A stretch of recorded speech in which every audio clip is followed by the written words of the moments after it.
celebrate the start of the Sabbath would be to come and go outside, watch the sunset, and sing and pray and quote Exodus 28:11. I don't always get an opportunity to do that, but last night I did. And I had my phone and I brought YouTube up, and one of my very favorite songs that just really touches my heart is Chris Rice's Come to Jesus. And if you haven't played that song, you really need to find it, because it's just touching and it's amazing, and I will do no justice to it at all this morning, but nevertheless, this is a song to the Lord, and it touches me deeply. One of the verses talks about dancing for joy, and I'm sure we've all experienced times where we are so filled with God's love and His mercy that we just want to burst. And so, just as David danced for joy for the Lord, I've also taken a little bit of poetic license with the last verse. And again, I won't do justice, but may you be blessed.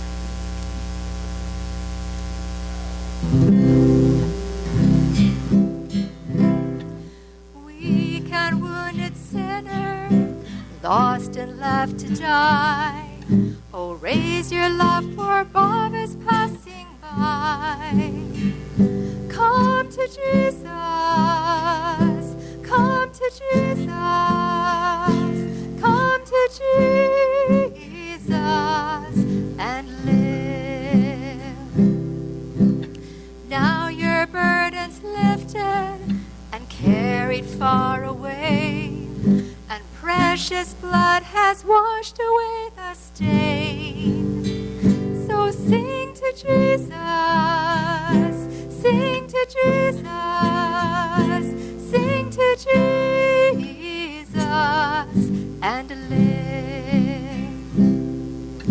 And like a newborn baby, don't be afraid to crawl. And remember, when you walk, sometimes we fall.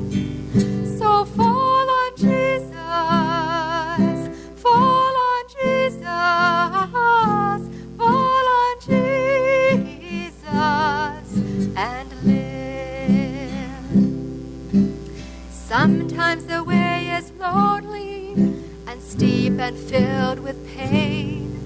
So if your sky is dark and pours the rain, then cry to Jesus, cry to Jesus, cry to Jesus and live.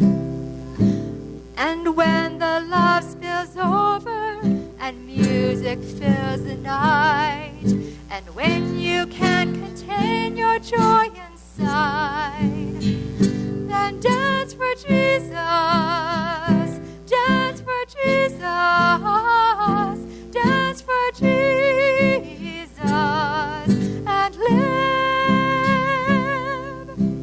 And with your final heartbeat, kiss the world goodbye, and rest in peace and soon rise on glory's side.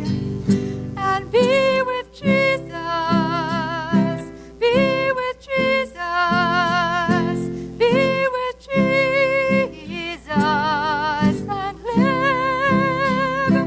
Be with Jesus, be with Jesus,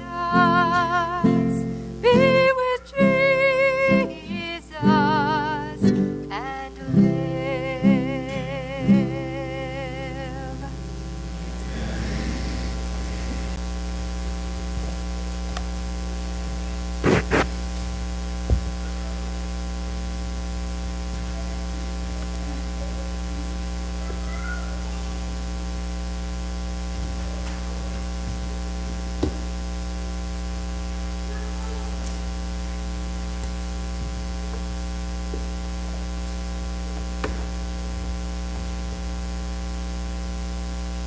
Good morning. We're starting a new series today, and I don't know how long time will tell. The series is called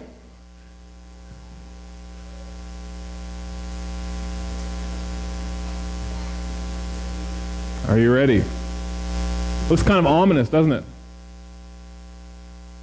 How about this one? A little more positive? If you've been in the church for any amount of time, you've heard the expression, we need to get ready for Jesus to come. How many of you believe that we need to get ready for Jesus to come? I tricked you. 35 times the New Testament uses the word ready. Not once does it say to get ready for Jesus to come. Not one time. You know what it does say, though? Be ready. So before we get into this, we're going to try a video clip. We're going to be bold and brave and see what happens.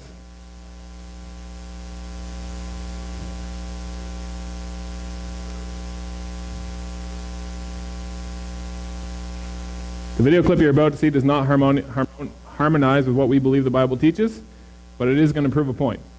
You ready?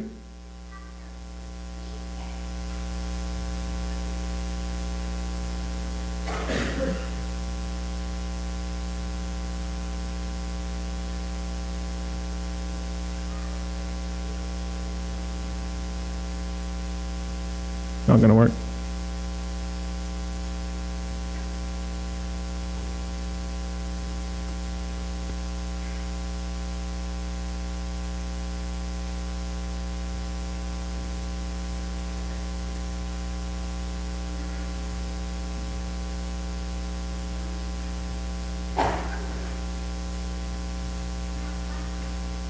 You don't even really need sound, so I'll just, when it's important, I'll catch you up to what's going on.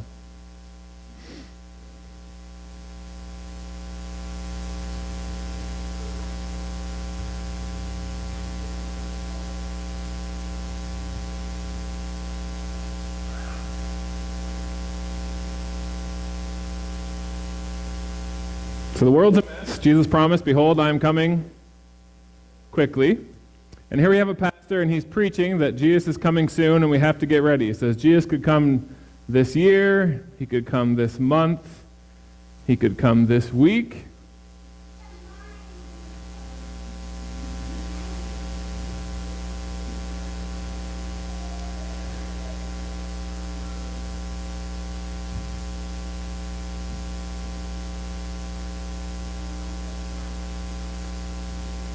Now watch the reaction.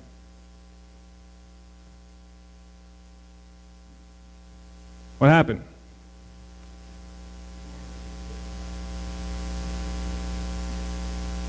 So like I said, that's not how we believe it's going to happen. Every eye will see him.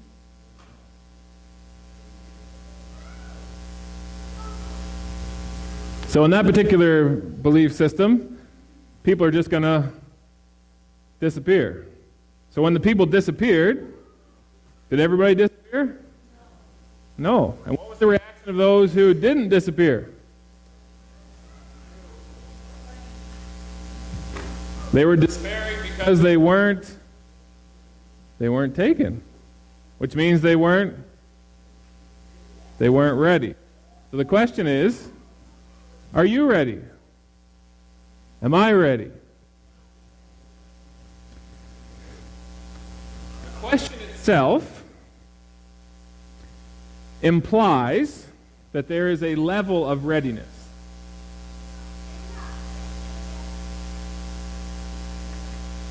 Switch back.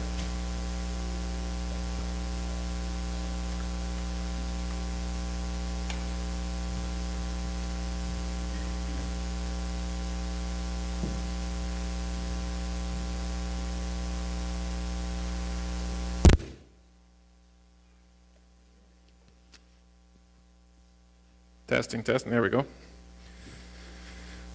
So the question itself, are you ready, implies that there is some level of, right? I'm not quite ready. I'm not quite ready. Okay, I'm ready. Jesus, I didn't eat any meat this week. I hope you come this week, because I'm ready. Jesus, I didn't watch anything I wasn't supposed to watch this week. I hope you come this week because I'm ready. I think I shared with you that there's a sect of the Jews who have believed and continue to believe that if they could keep the Sabbath correctly for one Sabbath, that Messiah would come. Now, can you imagine Jesus and the angels, right? Friday comes, sundown comes, and like, okay, guys, be ready, because this might be the day that we go get them. We'll see. So Jesus and the angels, they're watching, and they're watching, and they're watching, and the clock is ticking, and things are going good. Johnny's behaving, Jacob's behaving, Sally's behaving, everything's good. 10 minutes before Sabbath ends, Sally steps out of line. Jesus had got on his chariot. Everybody was ready in heaven. They said, this is the day. We're going to get them. And then Jesus thought, unpack everything. Put the chariot away. We're not going this week. Sally messed it up for everyone.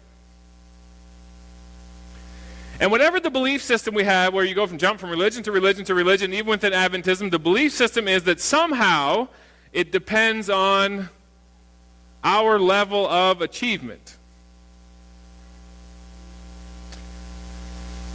And if it's get ready, that's true, because getting ready implies I have to achieve some level of readiness. But Jesus never once said, get ready. He said, be ready. How many of you remember the key text from last week's sermon? 1 Peter 3:15, he said, be ready always to give a reason for the hope that is in you. Timothy said, be ready in season and out of season to preach the word. Jesus said, be ready, for you know not the day or the hour.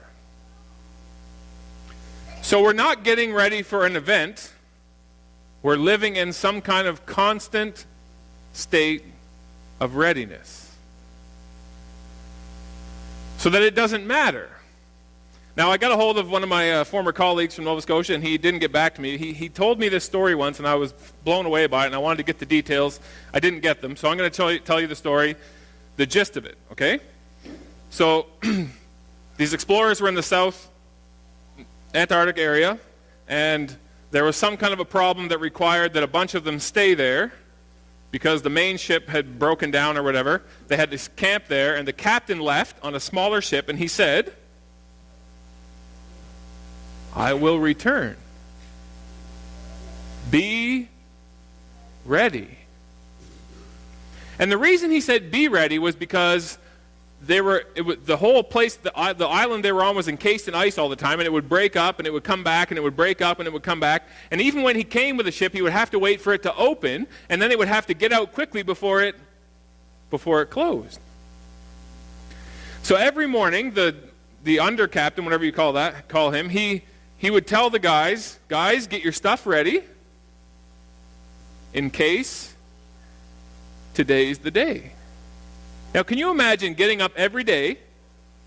You didn't want to be there to begin with. You're camped in less than ideal conditions. It's freezing cold. And every morning you have to get up and put your things away as if you are leaving. Only the captain doesn't come, so you have to unpack everything in the evening, get set up again for another night, and do this day after day after day after day. Well, guess what happened eventually? The captain came. And they were ready. And the ice closed in as they were going out. Had they not been ready, they either couldn't have left, or the ship would have been destroyed, and they all would have been left there. Be ready always. Jesus said, behold, I am coming soon. Now, last year, Annette went away. You remember that? She just disappeared. I didn't know where she went. I didn't know why she went. I said, Florence, where's Annette? Oh, she's gone home. She'll be coming soon. The next week, where's Annette? She'll be coming. She's coming soon. Weeks? Months? No Annette. I was starting to wonder, where is Annette? Maybe Florence locked her in the basement and won't let her out. And then lo and behold, what happened? She came. What did Florence say? Don't worry, Pastor. She's coming. She's coming. And she came. Is Jesus going to come?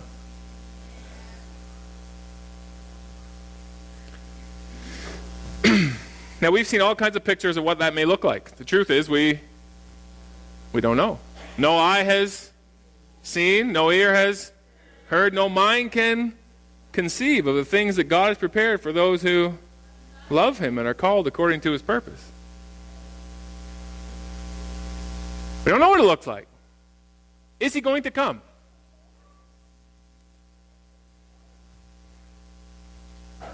Here's what he said. Another thing he said. In my Father's house are? If it were not so, I would have. I go to prepare a.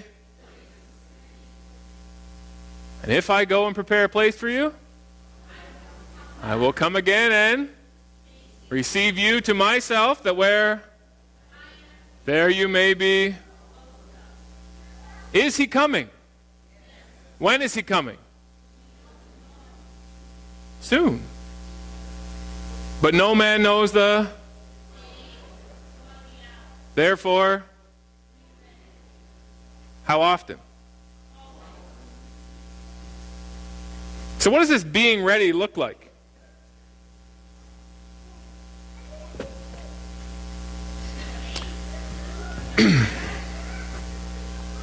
So, open your Bibles. Matthew 25. If you were here on Wednesday night, it's a bit of a review.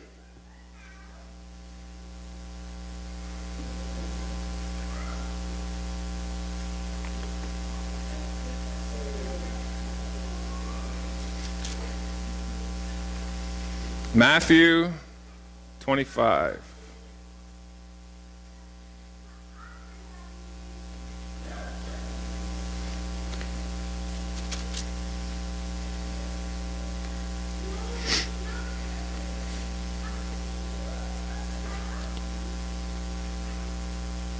Jesus is a master storyteller, man. He can contain more truth in a paragraph or two of a story than it would take me hours to convey.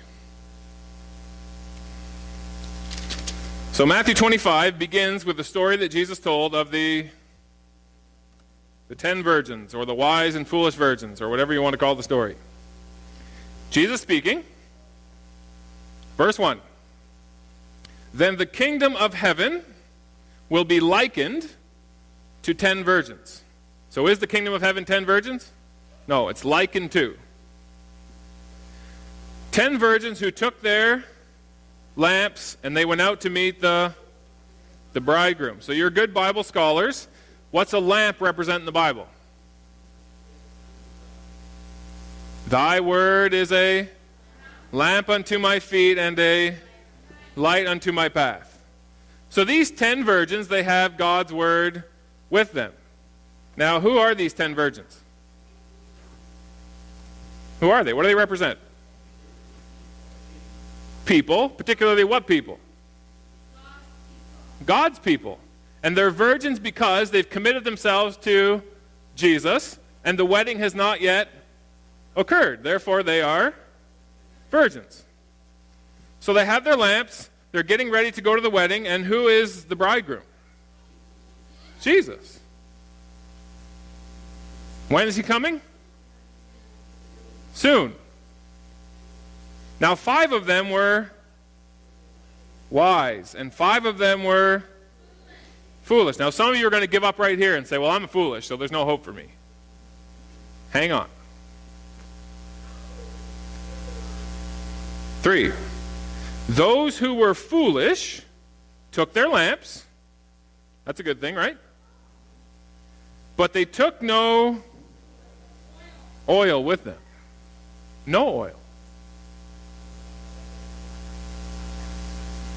The wise took oil in separate vessels with their lamps. When's the bridegroom coming? Soon. While the bridegroom was tarrying, delayed, a long time coming. Anybody else have anything different there? It's like waiting for the pastor, man. You never know when he's going to show up. They all slumbered and slept. Now I want to stop right here. How many times have you been chastised as a Seventh-day Adventist Christian for being asleep? Church is asleep. We gotta wake up. The wise and the foolish all slumbered and slept. There is a time for sleeping. Not all sleeping is bad. 6. At midnight, a cry was, "Behold, the bridegroom is coming." The soon has been dropped. He's not coming soon now. He's coming. Go out to meet him. Then all the virgins arose. They woke up. They trimmed their lamps. The foolish said to the wise, "Give us some of your oil, for our lamps are going out." Now, when I was in my first church, I was a lot younger, and I'm not sure I've gotten any smarter, but I was younger. And a guy in my church said, "I've never understood this story because good Christian people do what? They share. And these people won't share. How can they be the good ones?"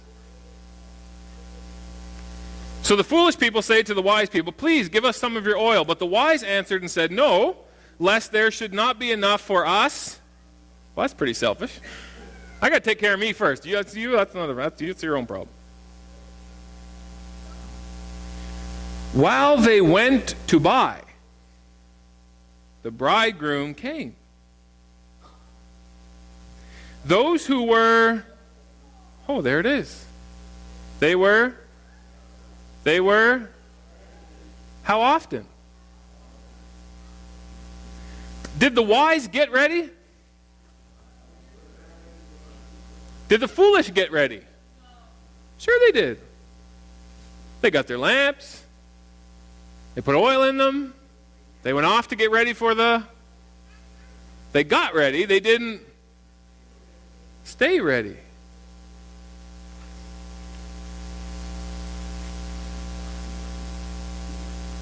Verse 10. While they went to buy, the bridegroom came, and those who were ready went in with him to the wedding, and the door was shut. Afterward, the other virgins came also, saying, "Lord, Lord, open to us." You have to remember, this is a story. But he answered and said to them, "Assuredly I say to you, I do not know you." And then Jesus ends the story with this. "Watch therefore, for you know neither the day nor the hour in which the Son of Man is coming." Now on Wednesday we dissected this down even more than we're going to do today.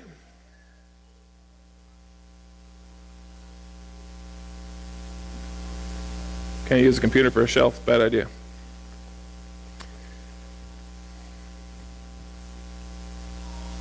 So the foolish come, and the door is shut. And what does Jesus say? What's he say to them?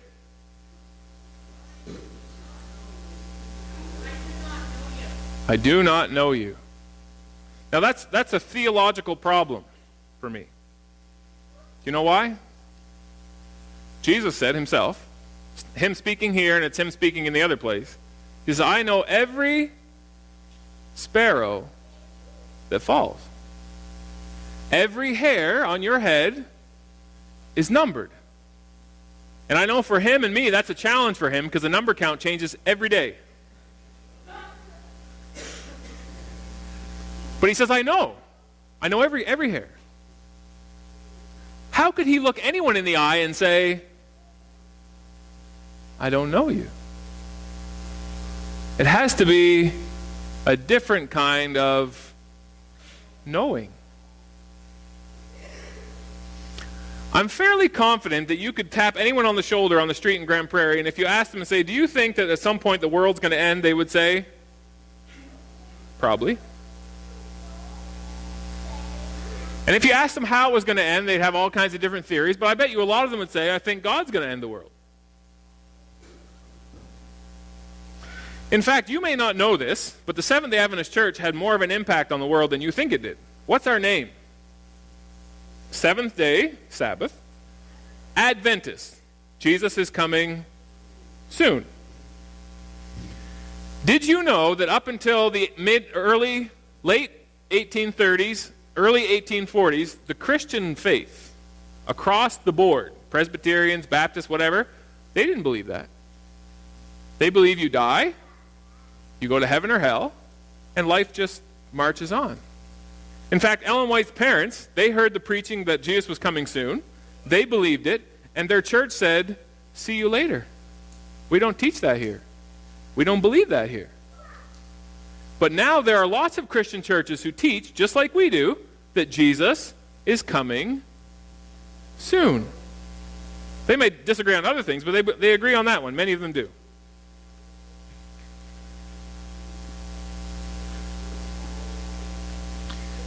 When Jesus says, I don't know you, what's he saying?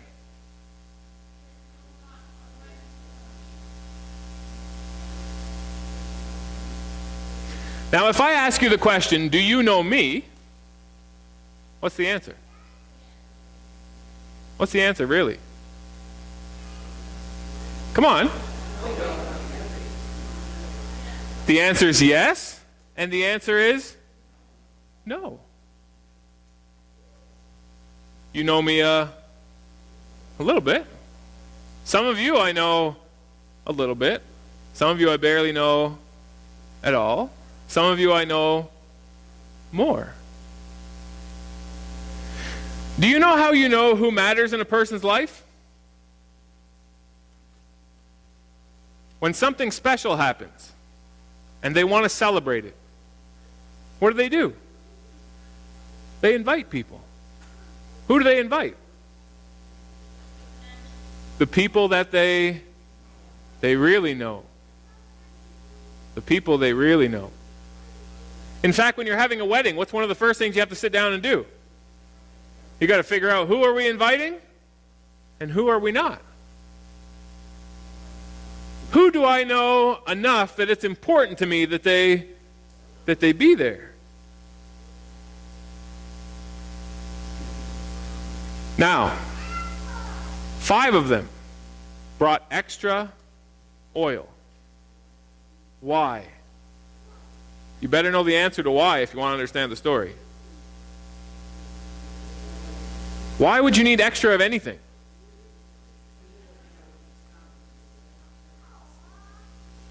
If you're preparing a big meal and you have a guest list of 100,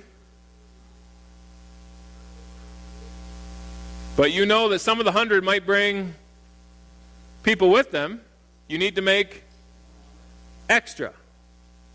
A wise cook always makes extra.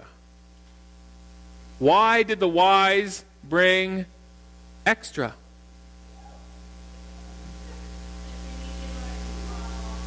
They knew that the bridegroom might not be there when their oil ran out. In fact, I would go a step further and say they knew full well the bridegroom wouldn't be there when their oil ran out. Do you know how? When did you say he's coming? Soon. And Peter tells us that when the end comes, and it's already starting within Adventism. I have fellow colleagues, they don't even want to talk about the second coming. It's like annoying to them. People that have my position.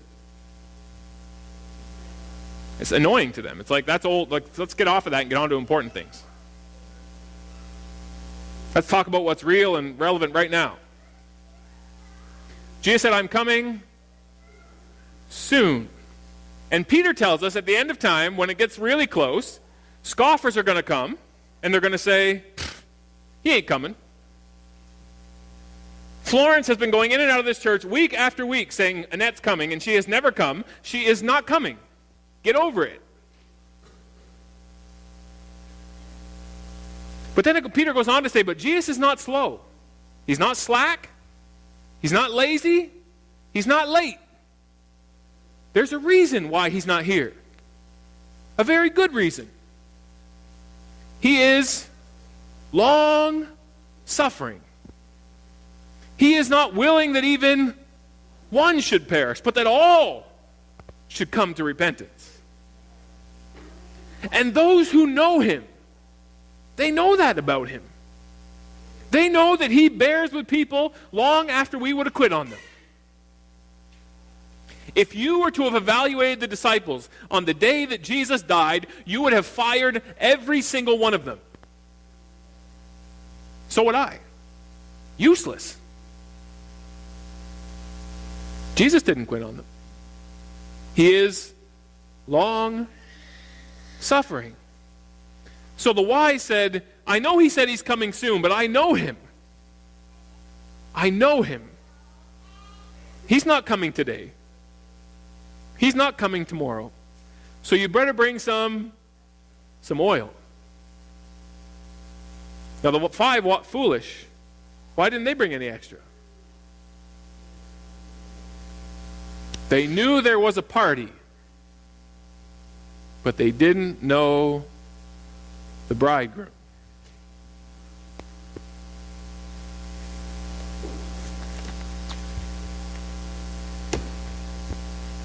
Now, religion, and unfortunately Adventism, has spent a lot of energy trying to scare you into getting ready. It's foolishness. Listen to this. I've read it to you before, and I'll read it to you again. This was first published in 1881 in the Review and Herald. The shortness of time. Jesus is coming soon, you better get ready. The shortness of time is urged as an incentive for us to seek righteousness and to make Christ our friend. You know, Aunt Gertrude, she never married, and that bank account's pretty healthy, and she's not getting any younger. You better go make nice with her. Because you never know. When she kicks off, she might write you into the will. Does that person love Aunt Gertrude? Not a bit. The shortness of time is urged as an incentive for us to seek righteousness and to make Christ our friend.